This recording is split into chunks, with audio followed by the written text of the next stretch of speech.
बिस्मिल्लाहिर्रहमानिर्रहीम, अस्सलाम वालेकुम। हेल्थ टॉक में मैं हूं आपके साथ, आपकी मेज़बान फलक आदिर। आपके प्रोग्राम में वार्म वेलकम करती हूं। नाज़रीन, आज हम डिफरेंट टॉपिक के ऊपर बात करेंगे। एक तो कोरोना की जो सेकंड वेव आई है और डिफरेंट तरह के केसेस रिपोर्ट हो रहे हैं, उसके ऊपर भी बात करेंगे। थैलीसीमिया के ऊपर भी बात करेंगे और वायरल डिजीज़ के ऊपर भी बात करेंगे कि आजकल जो है वायरल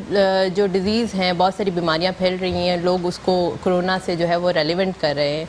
इसीलिए आज हमने एक माहिर डॉक्टर को अपने प्रोग्राम में इन्वाइट किया है, जिनसे हम कोरोना की सेकेंड वेव के बारे में बात करेंगे। इसके अलावा थैलीसीमिया के ऊपर भी बात करेंगे और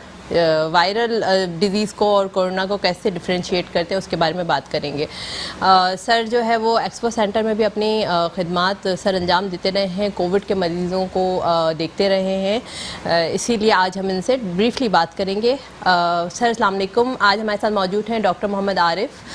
जो कोविड की जो है जो भी मरीज़ थे उनकी खिदमत सर अंजाम दे रहे थे। Warm welcome in the program. Thank you so much doctor Falak, thank you for inviting me in the show. और शुक्रिया, आज का टॉपिक भी वाकई बहुत अच्छा है, कोविड के हवाले से भी और साथ में थैलेसीमिया के हवाले से भी। कोविड का तो डेफिनेटली कम हुए हैं cases, no doubt about it, but ये है कि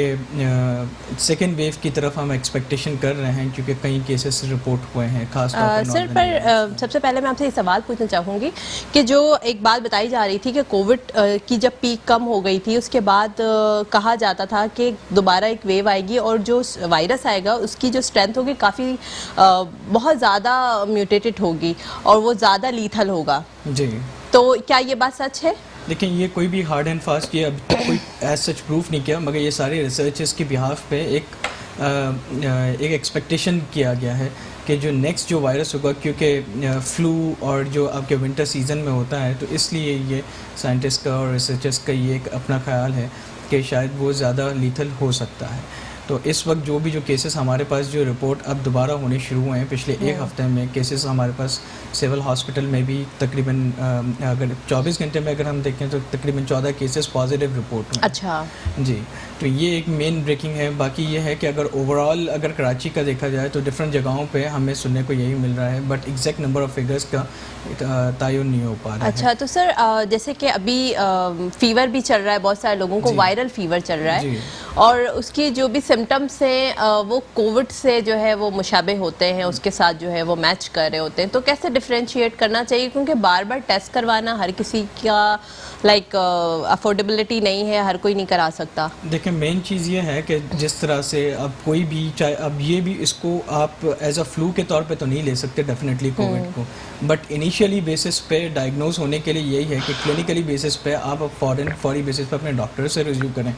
और उसमें हम क्लिनिकली हम ये देखें कि फ़ीवर के साथ और क्या क्या सिम्टम्स हो रहे हैं। बाज़ औक़ात इस तरह होता है कि फ़ीवर नहीं होता और साथ में दूसरे सिम्टम्स हो रहे होते हैं, जैसे कि खांसी का होना, नज़ला, तो इसके साथ साथ फिर हम वो फ्लू की तरफ ज़्यादा माइल की तरफ, मगर फीवर के साथ साथ कोविड में और सर नॉर्मल वायरल फीवर में मेन डिफरेंस क्या है? किस चीज़ से हम डिफरेंशिएट करेंगे? जो मेन चीज़ है वो सोर थ्रोट का और दूसरा साथ साथ loss of taste, loss of smell, but ये ज़रूरी नहीं है कि तमाम पेशेंट्स में ये ज़ाहिर हो। साथ में लेथार्जी को होना, फिर अगर मज़ीद कंडीशन वर्स आउट होती है तो फिर सैचुरेशन की ड्रॉप होने की तरफ भी मामला जाते हैं। तो ये सारी चीज़ें आपके वायरल फ्लू में नहीं होती। पर सर यंग पेशेंट में तो सैचुरेशन ड्रॉप होने का भी कुछ हमने नहीं देखा, कोई एक्सपीरियंस नहीं रहा।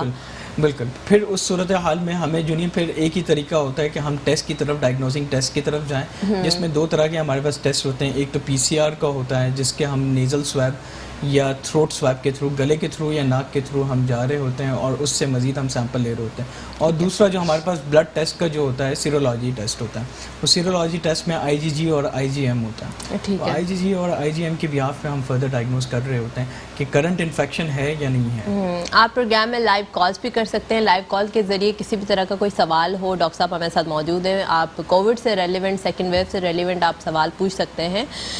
जी सर, उसके बाद जो है वो मुझे आप ये भी बताएं कि अगर कोई बंदा रिकवर हो चुका था, पहले कोविड हुआ उसको और वो रिकवर हो गया, तो 3 मंथ के बाद दोबारा कहते हैं कि इम्यूनिटी जो है वो सबसाइड हो जाती है, दोबारा कोविड होने का खतरा है। इस बात में कितनी सदाकत है? 90 डेज के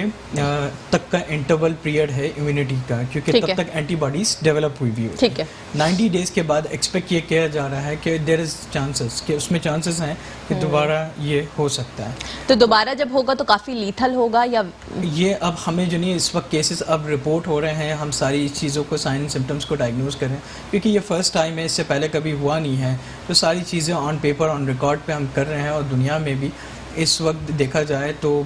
ये सारी चीज़ों को अभी ऑब्ज़र्व किया जा रहा है कि जो सेकेंड वेव जो आ रही है, क्योंकि हमारे ही पड़ोसी ममालिक हैं इंडिया में, इस वक्त अभी तक वो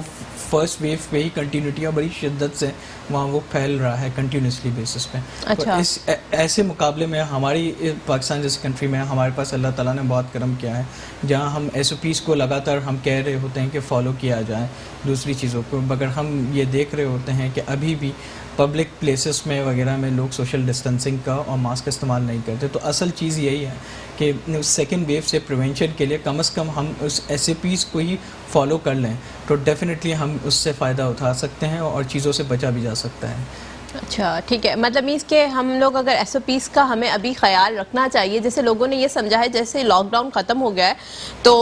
कोविड भी ख़त्म हो गया है, तो SOPs का अभी भी ख्याल रखना बहुत ज़्यादा ज़रूरी है। मतलब पब्लिक प्लेसेस पर मास्क पहने, हैंड सैनिटाइज़र का इस्तेमाल करें, सोशल डिस्टेंसिंग करें, पर ऐसा मुझे कुछ भी नज़र नहीं आ रहा। और इसमें मेन इंपॉर्टेंट बात यह है इस SOPs में, जिसमें जहाँ हम हैंड वॉश का भी कह रहे होते हैं, तो अब ये रिसर्चर्स ने प्रूव किया है कि हैंड सैनिटाइज़र के मुकाबले में हैंड वॉश को ज़्यादा तरजीह दी जाए तो बेहतर है, क्योंकि अब हमारे पास डर्मेटोलॉजिकल के केसेस भी हैंड सैनिटाइजर्स की वजह से बढ़ने शुरू हो। अच्छा, मींस क्या स्किन पर जो डिफरेंट तरह की डिजीज हो जाती हैं due to excessive use of. Patients को एज़मा का भी जो कि नोन केस ऑफ, जिनको ऑलरेडी दमा का है इशू, तो उनमें एज़मा के अटैक्स भी बनने शुरू हो गए। तो इन सारी चीज़ों को मद्देनज़र रखते हुए हमें इन सब चीज़ों को ध्यान रखना पड़ेगा कि SOPs में मेनली ये है कि तो सोशल डिस्टेंसिंग इख्तियार की जाए, दूसरे उस पर मास्क का इस्तेमाल किया जाए। जो हेल्थ प्रोफेशनल्स हैं जितने भी, चाहे वो जेनिटर्स हैं, नर्सिंग स्टाफ है, वो प्रॉपर ड्रेस में ही जब भी वो हॉस्पिटल जाएं तो मास्क का बाकायदा से इस्तेमाल करें, ग्लव्स का इस्तेमाल करें, और जितना ज़्यादा बेहतर हो सोशल डिस्टेंसिंग पे जितना ज़्यादा फोकस करें कि अब भी है। हम अब भी अगर सिर्फ इवन दो कि कई कुछ कंट्रीज़ ने लाइक चाइना है और सऊदी है, उन्होंने अभी तक अपनी फ़्लाइट्स ओपन नहीं की, तो उसका मेन मकसद यही है कि वो अब भी ये देख रहे हैं कि कहीं सेकंड वेव हमारे कंट्रीज़ में ना आए। मगर हमारे यहाँ पर ये है कि लोग अगर SOPs को फॉलो नहीं करेंगे तो हम सेकंड वेव। तो सर बाकायदा तौर पे अभी बहुत सारी जगहों पर मैंने पढ़ा भी है और देखा भी है कि बाकायदा तौर पे सेकंड वेव आ चुकी है, क्योंकि एकदम से पीक नीचे गया था, ग्राफ नीचे गया था, फिर उसके बाद एकदम से केसेस रिपोर्ट होना शुरू हो गए। तो क्या बाकायदा तौर पे वेव नहीं आई या फिर एकदम से केसेस आए ड्यू टू मुहर्रम? और इसका ये दरहकीकत बिल्कुल मतलब नहीं है कि लोगों ने SOPs को फॉलो नहीं किया तो इसकी वजह से सेकेंड वेव आ गए। सेकेंड वेव बेसिकली आई है और इसका अब तक जो नहीं कोई एज इन कोई हार्ड एंड फास्ट कोई चीज़ प्रूफ नहीं हुई है। ठीक है, मगर ये जब तक ये प्रूव नहीं हो जाती है तो कम से कम हम SOPs पर फॉलो करके, और साथ में जो ऑलरेडी जो कोमॉर्बिड्स हैं, यानी जो पेशेंट्स जिनको ऑलरेडी किसी डिजीज़ से हैं, चाहे वो सिर्फ एक नॉर्मल हाइपरटेंशन ही क्यों ना है, शुगर है, किसी को किसी ब्लड रिलेटेड डिजीज़ हैं या कुछ भी हैं, तो वो कम से कम अपनी मेडिसिन जारी और सारी रखें, साथ में SOPs को भी फॉलो। ओके, साथ में SOPs को भी फॉलो रखें, और इसके साथ साथ जो है वो जो बीमारियों की जो भी पिछली उनकी है हाइपरटेंशन की वजह से और डायबिटीज की वजह से दवाइयाँ ले रहे हैं उसको भी लेते रहे। सर अभी मैं थैलीसीमिया के ऊपर भी थोड़ी बात करनी चाहूँगी, क्योंकि काफ़ी बच्चे ऐसे हैं जो कोविड की वजह से थैलीसीमिया के बच्चे काफ़ी कॉम्प्रोमाइज़ हुए हैं। सबसे पहले हमारे व्यूवर्स को बताइएगा कि थैलीसीमिया बीमारी क्या है, किस तरह ये फैलती है, या मतलब फैलती तो खैर नहीं है, this not an infectious disease, but ये बढ़ती है, वो उसके बढ़ाने की वजह हम खुद हैं, क्योंकि हम स्क्रीनिंग नहीं करते। इनिशियल लेवल पर we need to do the screening. कैसे बचा जा सकता है, कैसे केसेस को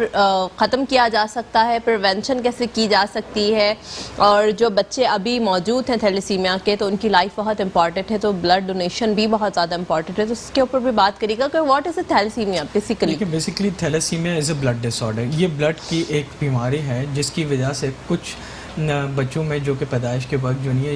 एक चेन जो होती है जिसमें 2 तरह के अल्फ़ा बीटा चेन होती है, अगर तो वो चेन ही डिस्टर्ब हो जाती है तो अल्टीमेटली उसमें ब्लड डिसऑर्डर का डिफेक्ट हो जाता है, और फिर उसमें अल्टीमेटली जो मेनली जो कॉम्प्लिकेशंस आती हैं वो ये होता है कि जो नहीं नीला पड़ जाना, ब्लूइश हो जाना, फिर सांस भी फूलना। तो उसमें मेनली जो हम जा रहे होते हैं वो ब्लड ट्रांसफ्यूजन की तरफ ही जा रहे होते हैं। इसलिए कई जगहों पर ये होता है कि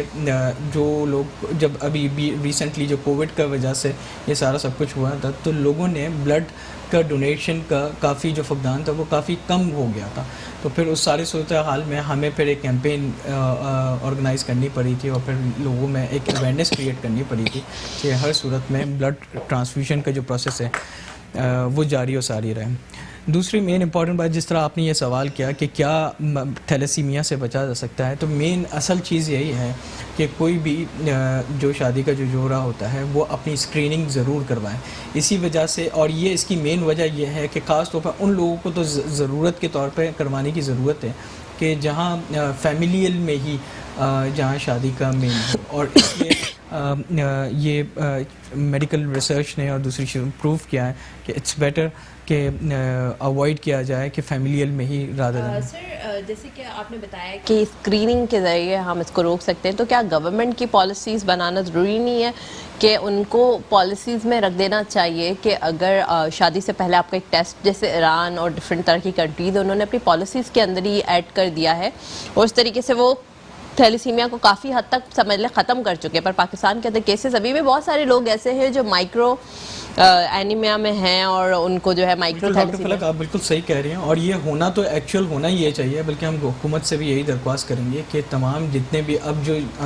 निकाह का जो एक जो प्रोसेस का जो फॉर्म है उसमें एक ये मैंडेटरी एक ये रख दिया जाए कि वो जो स्क्रीनिंग का जो टेस्ट है उसको लाजमी करार दे दिया जाए। ये ऐसी ही बात है कि जैसे अगर कोई बंदा कोई आउट ऑफ कंट्री जाता है तो उसके लिए पासपोर्ट पे वीज़ा लगाना उतना ही ज़रूरी है, तो निकाह के उस टाइम पे भी ये अगर टेस्ट को एक मैंडेटरी कर दिया जाए तो मैं ये समझता हूँ कि ये बहुत बड़े इस जो डिज़ीज़ से इससे बचा भी जा सकता है और फिर ये आगे के जो मामलात हैं उसको वहीं पर ही रोका जा सकता है। ठीक है सर, इसके ऊपर मज़ीद बात करेंगे, एक ब्रेक की जाने चलते हैं, देखते रहिए हेल्थ टॉक।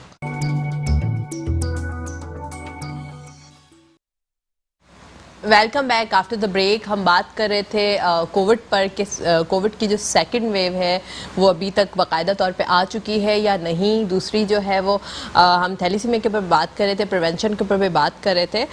सर, जिस तरह आपने बताया कि पासपोर्ट के ऊपर हमें जो है इस तरह हम लोग बहुत सी कंट्रीज़ में चीज़ों का वो होता है कि आप पासपोर्ट के ऊपर रजिस्ट्रेशन करवा देते हैं चीज़ों के, तो इसी तरीके से कोविड थैलेसीमिया के लिए भी करना चाहिए। पर प्रॉपर्ली मेरे ख्याल से बाकायदा तौर पे हमारे यहाँ पर लोग इस चीज़ को नहीं फॉलो करेंगे, वो चाहते ही नहीं अपनी स्क्रीनिंग करवाना। उनको थोड़ा डर और खौफ ही होता है कि हो सकता है कि हम करवाएं तो हमें कोई ऐसी बीमारी निकल आए, और ज़्यादातर बच्चों में ही मतलब बहुत छोटी उम्र में ही रिश्ते तय हो जाते हैं और फिर उनको तोड़ना या ख़त्म करना इस बात पर कि थैलेसीमिया है तो वो मुश्किल हो जाता है। बहुत मुश्किल अमल है, मगर बात क्या है कि कहीं ना कहीं तो ये गवर्नमेंट को एक, क्योंकि गवर्नमेंट ने एक पॉलिसी और गाइडलाइन तो डेफिनेटली बता दी है, अवेयरनेस कैंपेन भी मुख्तलिफ NGOs से ये होते रहते हैं, मगर असल ये है कि इस चीज़ पे गवर्नमेंट को ये सोचना पड़ेगा कि जो नए आने वाली जो ज़िंदगी है उसको क्यों रिस्क पे लिया जाए, क्योंकि आखिर वो भी अल्लाह की देन है और डेफिनेटली हमें उस सब चीज़ों को प्रिवेंशन करने के लिए एक ये मेजर स्टेप ये करना पड़ेगा कि जो भी जब भी ये हो निकाह का जो स्टेप हो उसमें डेफिनेटली ये मैंडेटरी ये टेस्ट करार दे दिया जाए। अगर ये इसमें नहीं देंगे तो ये चीज़ें बढ़ती रहेंगी और फिर अल्टीमेटली होता क्या है कि अर्ली एज में वही लाइफ की एक डेथ का होना जो कि बाद में पेरेंट्स के लिए ही बहुत ही ज़्यादा तकलीफ देह अमल होता है। तो इस सब चीज़ों से बचने के लिए बेहतर तो यही है। दूसरा ये कि ब्लड ट्रांसफ्यूजन ही इस प्रोसेस के अमल का, क्योंकि अब तक का कोई इलाज एज सच तो नहीं आया है, हम लगातार उसमें ब्लड ट्रांसफ्यूज़ कर ही रहे होते हैं जितनी अल्लाह ताला ने उस बच्चे को ज़िंदगी अता की होती है। तो हम ये भी कह रहे होते हैं कि जो डिफरेंट जो NGOs हैं इसमें स्क्रीनिंग टेस्ट में जैसे ईसा वाले भी जो ये थैलेसीमिया का कर रहे होते हैं, तो ईसा एक लेबॉर्ट्री के अंदर भी जो है स्क्रीनिंग की जाती है, तो ईसा लेबॉर्ट्री के अंदर विदाउट चार्जेस किया जाता है या सर? नहीं, मतलब बहुत ही नॉमिनल चार्जेस होते हैं। अच्छा। और उसमें डेफिनेटली टेस्ट किया जाता है। इस तरह से दूसरे भी लेबॉर्ट्रीज़ हैं, मगर ईसा laboratory is one of the main, और हर जगह पे अच्छी बात यह है कि in each and every centre ये फैसिलिटी मौजूद है। एक तो मेन ये है। दूसरा एक ये है कि जब आप स्क्रीनिंग से गुजर जाते हैं तो फिर जहाँ हम ये देख रहे होते हैं कि कोविड के उसमें या दूसरे जब लॉकडाउन था तो हमने एक सबसे बड़ा फुकदान ये देखा था कि जो ये लोगों ने जो ब्लड ट्रांसफ्यूजन की जिस तरह से डोनेशन जो करते हैं वो उन्होंने कम कर दी थी। तो उन लोगों का भी सोचना चाहिए। डिफरेंट तरह के सेंटर्स कराची में मौजूद हैं जो थैलेसीमिया के ऊपर काम करें, उनमें कौन कौन से ऐसे सेंटर्स हैं जहां आपको फील होता है कि वाकई बच्चों के लिए काम कर रहे हैं और उनका जो है वो बहुत ब्रॉड उस पर काम कर रहे हैं? देखें, इसमें कई लोग हैं, मगर एक नाम मैं यहाँ पर ज़रूर लेना चाहूँगा, हाजी उस्मान परदेसी साहब का, कि जो उन्होंने थैलेसीमिया पे बहुत काम किया और अभी भी कर रहे हैं। सर, मैं एक ऑर्गेनाइजेशन की बात कर रही हूँ कि कौन सी ऐसी ऑर्गेनाइजेशंस हैं कि वो थैलेसीमिया पे काम करिए। हम एक इंडिविजुअल पर्सन पर तो बात नहीं कर रहे, हम ऑर्गेनाइजेशन पर बात कर रहे हैं कि सिविल हॉस्पिटल के अंदर भी हो रहा है, डिफरेंट तरह के और भी NGOs हैं जिसमें हो रहा है। NGOs पे जो ये मुख्तलिफ हैं। सबसे बड़ा तो सिविल हॉस्पिटल के अंदर ये जो PW पेशेंट वेलफेयर ऑर्गेनाइजेशन का है, ये उनका बहुत बड़ा किरदार है। अब ऑर्गेनाइजेशंस में ये एक अरसे दराज से है और इस पे ये लोग थैलेसीमिया पे भी ये लोग बहुत डेफिनेटली, और ये एक group of chain of doctors हैं जो कि कंटिन्यूसली बेसिस पे इस पे नॉन स्टॉप काम कर रहे हैं विदाउट एनी, और इसमें कोई इसमें ऐसा एक दिन भी नहीं है। हम देख रहे हैं कि न सिर्फ ये ब्लड्स के उस पर कर रहे हैं, थैलेसीमिया के अलावा भी दूसरी चीज़ों पे कर रहे हैं, क्योंकि ब्लड का आपका एक तो स्टोरेज का करना, फिर उसको डिफरेंट आपको उसके सैम्पलिंग टेस्ट का करना, it's not an easy task. तो मेन जो अभी सबसे बड़ा जो अगर एक वेलफेयर का जो एक इदारा है वो पेशेंट वेलफेयर एसोसिएशन। सर, इनकी ब्रांचेस और कहीं भी हैं? मेनली तो सिविल हॉस्पिटल में है, मगर ये है कि ये इनके डिफरेंट कैंप्स भी होते रहते हैं, ये मुख्तलिफ जगहों पे पेशेंट की हेल्प भी कर रहे होते हैं। और इसमें जो ये ग्रुप ऑफ स्टूडेंट्स जो हैं वो आपके अंडर ग्रेजुएट से लेकर आपके पोस्ट ग्रेजुएशन के, जैसे डॉ मेडिकल हो गया, सिविल मेडिकल हो गया, तो वो सारे मिलके ब्लड डोनेशन। और ये सिर्फ एक सिविल हॉस्पिटल के अंदर ही नहीं है, दूसरे जो डिफरेंट जो गवर्नमेंट के जो इदारे हैं, लाइक अब्बासी शहीद हॉस्पिटल है, JPMC है, जिना पोस्ट ग्रेजुएट, तो एक बहुत बड़ा इदारा है। और इसमें थैंक्स टू जो हमारे हेल्थ केयर वर्कर्स हैं, खासतौर पर डॉक्टर्स कम्युनिटी जो कि इस चीज़ को मायने रखते हैं और जो इस चीज़ के अटैच है, तो ये सैल्यूट टू देम कि जो इतने बेहतरीन तरीके से चीज़ों को लेकर चल। ठीक है, तो सर क्या जिन साहब का आपने नाम लिया वो भी इनके साथ एसोसिएट ही है, वो अपनी कोई ऑर्गेनाइजेशन, उनके ऑर्गेनाइजेशन किस तरीके से? उनकी ऑर्गेनाइजेशन तो एज सच नहीं है, बट ये है कि वो प्रॉपर डिफरेंट टीम्स के साथ, जैसे कभी PWA के साथ अटैच हो गए, डिफरेंट थैलेसीमिया के जो बच्चे हैं जिनको ब्लड की ज़रूरत है, जी, तो वो बहुत इस चीज़ में आगे हैं। और मेनली जो कंसेप्ट जो लोगों में अवेयरनेस क्रिएट करने का, वो उनका एक मेन है। मगर जो अगर और इदारों की बात की जाए तो उसमें कई इदारों में सबसे जो बेहतरीन और जो टॉप लेवल पे है वो हमारा पेशेंट वेलफेयर एसोसिएशन। तो सर, जैसे कि हम अगर अपनी ज़िंदगी का एक हिस्सा बना लें, आप भी, मैं भी और बाकी सारे लोग भी जो नॉर्मल अपनी ज़िंदगी गुजारें, जिनका वेट काफ़ी सही है, मतलब बॉडी मास इंडेक्स के हिसाब से, और इसके अलावा कि ब्लड की भी डेफिशिएंसी नहीं है और भी कोई बीमारी नहीं है, तो उनको अपनी ज़िंदगी का एक रूटीन बना लेना चाहिए कि अपना ब्लड डोनेट करना चाहिए। ज़रूरी नहीं है कि सिर्फ थैलेसीमिया के बच्चों को ही ब्लड की ज़रूरत हो, और भी बहुत सारी बीमारियाँ ऐसी हैं जिसमें आप ब्लड डोनेशन करते हैं। काफ़ी जो है वो गायनी के पेशेंट्स को नीड पड़ जाती है, रोड एक्सीडेंट्स में पड़ जाती है, तो प्रॉपर तरीके से क्रिस्टलाइज्ड टेक्निक के साथ हमारे ये जो ब्लड ट्रांसफ्यूजन के इदारे हैं उनको काम करना चाहिए और इस पर फोकस्ड होना चाहिए। आप बिल्कुल ठीक कह रही हैं। और इस वक्त मैं ये कहूँगा कि जब ये कोविड का हमारा जो ये अभी लॉकडाउन में और इसमें कोविड का हुआ था, तो इसमें मेन हमारी प्रॉब्लम क्या आई थी कि तकरीबन लोग की जो पॉपुलेशन थी वो ब्लड डोनेशन के बजाय वो प्लाज्मा थेरेपी की तरफ जा रहे थे, जो कि ठीक है, बहुत अच्छा है, हम इसको मना बिल्कुल नहीं करते, मगर साथ साथ हमें उन लोगों का, उन बच्चों का भी सोचना चाहिए कि जिनको ब्लड की ट्रांसफ्यूजन की रिक्वायर्ड है और वो वहाँ पर, तो ऐसे इदारों में भी वहाँ पर डोनेट करना चाहिए, जिसमें PWA एक मेन इदारा है जहाँ पर वो विदाउट एनी तफरीक वो हर मीन्स हर किस्म के, क्योंकि सिविल हॉस्पिटल सर वैसे भी हमारे कराची का सबसे बड़ा हॉस्पिटल है और जिसमें जो है हर किस्म के मरीज आते हैं, हर किस्म का इलाज होता है। इवन उसके जो डॉक्टर्स हैं वो भी बहुत कॉम्पिटिटिव हैं और क्योंकि जो सबसे बड़ा मेडिकल कॉलेज है जिस पर मेरिट पर एडमिशन होता है वो डॉ मेडिकल कॉलेज है और वहाँ पर जो है वो प्रैक्टिस उनकी हो रही होती है। सबसे अच्छी बात यह है कि PWA जो सिविल हॉस्पिटल में वो इतना ऑर्गेनाइज और इतना बेहतरीन इदारा है, यानी उन्होंने अपने स्क्रीनिंग टेस्ट का इतना सिस्टमाइज वे में रखा है कि अगर एक पेशेंट जो कि वहाँ पर अगर जाता है या वहाँ पर एडमिट होता है ट्रॉमा की वजह से या किसी भी वजह से जहाँ उसको ब्लड ट्रांसफ्यूजन की ज़रूरत पड़ती है, तो विदाउट एनी चार्जेस वो वहाँ पर प्रॉपर एक तो ब्लड सैंपल पहले लेते हैं, पहले उसको स्क्रीन करते हैं और वही डोनेशन का जो जिस तरह से जो प्रोसेस होता है। तो सर ऐसे इदारों को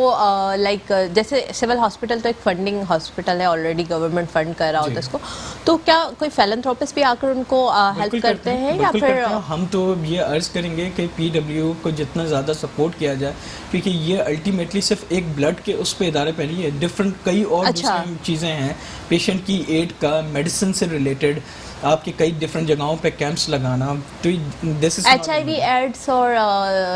हेपेटाइटिस B-C के ऊपर कोई काम करेंगे लोग? जी बिल्कुल, मगर ये है कि PWA इन सब चीज़ों में ऑलरेडी काम कर रहा है, ऐसा नहीं है कि सिर्फ वो सिर्फ ब्लड के हद तक ही महदूद है। और दूसरा ये कि ये जो ब्लड ट्रांसफ्यूजन के जो हम जो प्रोसेस जो समझते हैं, हमें उसमें मुख्तलिफ जो टेस्ट जो करवाने पड़ते हैं कि जिसमें हमें ये एक्सक्लूड स्क्रीनिंग आउट करनी पड़ती है, हेपेटाइटिस B नहीं है, C नहीं है, HIV का, ये सारी चीज़ें फिर ही जाके दे रहे होते हैं। हम आप सिर्फ ये देख लें कि जब भी कोई बड़ा मेजर इंसिडेंट खुदा न खास्ता कराची में कभी होता है, जिस तरह से अभी रिसेंटली जो प्लेन वाला जो वाक़या हुआ प्लेन क्रैश हुआ, ठीक है, तो फिर कई जगहों पे कोई डिफरेंट एक्सीडेंट्स वगैरह होते हैं जहाँ sudden all of a sudden blood की ज़रूरत पड़ती है। तो मुख्तलिफ इदारे तो हैं, मगर जहाँ जो प्राइवेट हॉस्पिटल्स इदारे जहाँ पर जिनके पास वो ब्लड ट्रांसफ्यूजन का या वो चीज़ ख़त्म हो जाती है, तो अल्टीमेटली वो PWA के पास इतना स्टॉक ऑफ ब्लड होता है कि वो न सिर्फ स्टोर करता है और वो इस चीज़ को मेक श्योर करता है कि पहले प्रायोरिटी उन पेशेंट्स को दी जाए जो कि इमरजेंसी पेशेंट, जो ट्राइएज के हिसाब से होता है ना, ट्राइएज जो आपका फर्स्ट,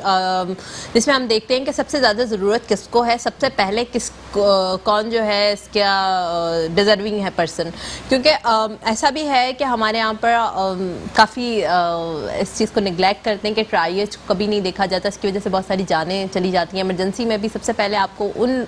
पेशेंट्स की जान बचानी चाहिए जिनको लाइफ थ्रेटनिंग कंडीशन हो रही हो, सेप्टिक शॉक में जा रहे हो, हाइपोवॉलेमिक कंडीशन में जा रहे हो, उनकी किसी भी बड़े मेजर एक्सीडेंट की वजह से ब्लड का बहुत ज़्यादा लॉस हो गया है, उनको वेंटिलेटर की नीड है, इंट्यूबेशन की नीड है। तो ये सारी चीज़ों की बहुत ज़्यादा अहमियत है और हम शायद अपनी प्रैक्टिसेस में, इवन डॉक्टर्स भी जो हमारे यहाँ पर मौजूद हैं, वो इतना फोकस नहीं करते कि ड्राइएज is a very important thing, कि हमें सबसे पहले जिसको ज़्यादा ज़रूरत है उसको देना चाहिए। और सर ऐसा भी है कि बहुत सारे लोग काम तो करना चाहते हैं, इदारे भी काम करना चाहते हैं, पर उनको प्रॉपर डायरेक्शन नहीं पता होती है। जी, उसकी एक मेन वजह यही है कि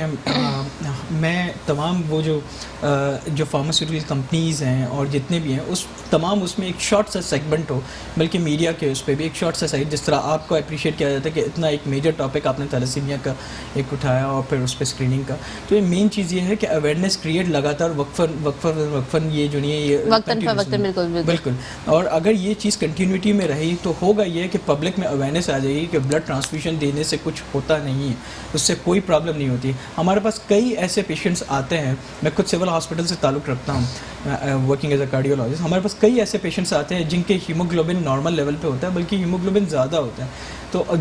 वहाँ पर हमें एक क्राइटेरिया यही होता है कि हमें वेनी सेक्शन करना पड़ता है, यानी डेफिनेटली उसमें से वेन से ब्लड निकाल के हमें डोनेट करना ही पड़ता है। तो ऐसी सूरत हाल में जहाँ वेनी सेक्शन का करता है, तो क्यों ना जिनका हीमोग्लोबिन मोर देन 16 या 17 से ज़्यादा है वो ज़रूर ब्लड अपना डोनेट करें एवरी 3 मंथ्स पे, तो उसमें कोई हर्ज नहीं है। 16 से 70 से ज़्यादा हो तो ही डोनेट करें ब्लड? नहीं, अगर तो ब्लड जैसे एवरी 3 मंथ्स में वो कर सकते हैं, मगर 16 to 17 हीमोग्लोबिन हो, और डिपेंड करता है कि उसमें कोई ऑलरेडी कोमॉर्बिड्स ना हो। पर 16 to 17 तो सर मेरे ख्याल से तो यहाँ पर नॉर्मली किसी का नहीं होगा। होते हैं, हमारे पास कई पेशेंट्स आते हैं। अच्छा जी, हमारे पास कई है। अब इसमें क्योंकि अल्टीमेटली होता क्या है, क्योंकि उनके अलावा उन पेशेंट्स में सिवाय वेनिसेक्शन के अलावा कोई दूसरा तरीक़ेकार ही नहीं होता और उनको करना ही पड़ता है। तो वेनिसेक्शन दैट मीन्स वही है कि आपने वेन से ब्लड निकाला और वही ब्लड ट्रांसफ्यूज़ किया। अगर वो नहीं करते हैं तो फर्दर उन ऐसे पेशेंट्स में अल्लाह ताला ने एक तरह से इनडायरेक्टली ऐसे पेशेंट्स में रखा है कि वो थ्रोम्बोएम्बोलिज्म के और दूसरी चीज़ों के होते हैं। तो उस चीज़ से प्रिवेंशन के लिए अल्टीमेटली हल ही यही है कि वो वेनिसेक्शन किया जाए। तो क्यों ना इस चीज़ पे किया जाए कि ब्लड ट्रांसफ्यूजन की तरफ और ब्लड डोनेशन की तरफ ज़्यादा फोकस रखें, तो इन थैलेसीमिया के बच्चों की तरफ बहुत ज़्यादा हेल्प हो सकती है। उन बच्चों को भी हो सकता है। इसके अलावा जो दूसरे मर्ज़ हैं जैसे कि गायनी के पेशेंट्स हैं, उनके लिए भी बहुत मसला है कि उनको भी अक्सर औकात जो है वो ब्लड की बहुत ज़्यादा ज़रूरत होती है, उनको भी ब्लड डोनेशन की नीड पड़ जाती है। तो मेरे ख़्याल से हमें अपनी रूटीन का जो है वो हिस्सा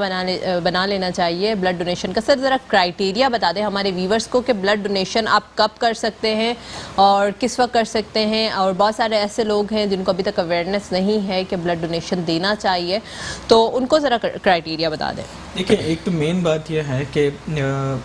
एक तो एज का तो बेसिकली एक तो क्राइटेरिया होता है कि बहुत ही ओल्ड एज में हम रिकमेंड नहीं कर रहे होते। हम मिडिल एज से इवन यंग पॉपुलेशन में भी आप कर सकते हैं। यंग पॉपुलेशन से मुराद यही है कि जो 18 ईयर्स 15 ईयर्स अब बेहतर होते ये है। दूसरा ये कि दूसरी कोई कोमॉर्बिड्स ऑलरेडी उस वक्त ना हो, क्योंकि हम हर स्क्रीनिंग पे ये चीज़ें ऑलरेडी जो ब्लड ट्रांसफ्यूजन करने से पहले हम पेशेंट्स को ये पूछ लेते हैं कि हेपेटाइटिस बी, सी या कोई और कुछ नहीं है। दूसरा ये कि बहुत ही ज़्यादा एक पेशेंट है जो कि थिन लीन है, या एक नॉर्मल पर्सन है कि जो आता है और बहुत ही ज़्यादा थिन लीन है और उसका हीमोग्लोबिन भी, चाहे वो मेल है या फीमेल है, अगर उसका हीमोग्लोबिन लोअर साइड पे है या ऑलरेडी कोई किडनी डिजीज़ है, तो फिर हम उन पेशेंट्स में अवॉइड करने की कोशिश करें। इन शॉर्ट ये है कि जो कोमॉर्बिड्स हैं उनमें हम अवॉइड करते हैं। एक नॉर्मल पर्सन में हम लेने के ब्लड डोनेट करने में कोई हर्ज नहीं है।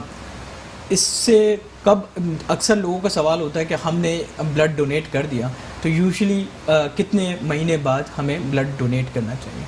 तो इसका कोई एग्जैक्टली ये है कि जो 1 महीने तक हो गया तो 1 महीने के बाद हम ये कह रहे होते हैं अक्सर 2 महीने बाद, 2.5 महीने बाद आप जो नहीं अपना ब्लड डोनेट कर सकते हैं, मगर आइडियलिस्टिकली तौर पे ये है कि आफ्टर 3 मंथ्स इट्स बेटर।